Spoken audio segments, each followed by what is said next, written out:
vandaag bij Goede Podium. We gaan kijken wat er vroeger hier is gebeurd en wat er nu nog van over is. We zijn vandaag hier in Goede Podium. Dat was het steunpunt in de Tweede Wereldoorlog voor zowel de Duitsers als de Nederlanders. We gaan u rondleiden in een leuk verzoekje door Goede Podium. Met een beetje fun af en toe.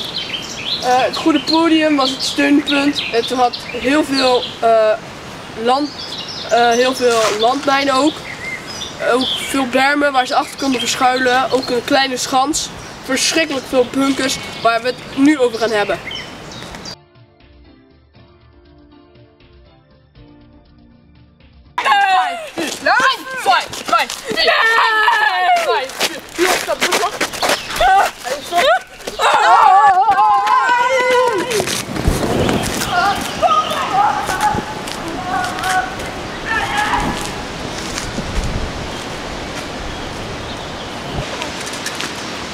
Weet jullie al waar de eerste idioten? Nee meneer! Oh ja, daar meneer! Wij gaan erin meneer! Hier in Groene waren 5 bunkers. 2 daarvan waren ziekenzalen. Er waren ook voorraadsbunkers en manschapbunkers. Zoals hier. Er was maar 1 eenvoudig toilet in al deze 5 bunkers.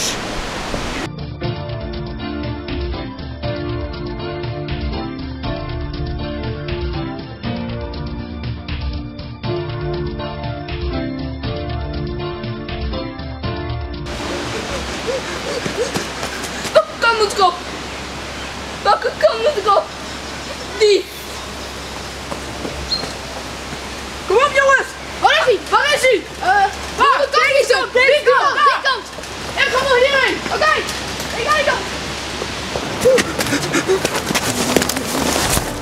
Go, go, go! Kom op! We hebben hem gezien! Ja! Waar is hij? Kom op! Go! Ze zit achter me! Kom op! We hebben hem in de dode hoek! Schieten! Lekker!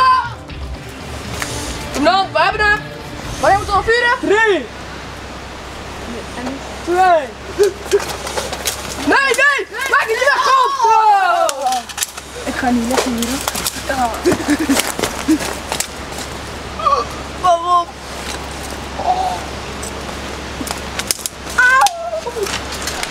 Hallo, we staan nu op de ziekenbunker. Dat is meestal een gewone bunker voor de soldaten of een leegstaande munitiebunker. Daar worden alle zieke en gewonde soldaten naartoe gebracht. Dit is toevallig een Duitse.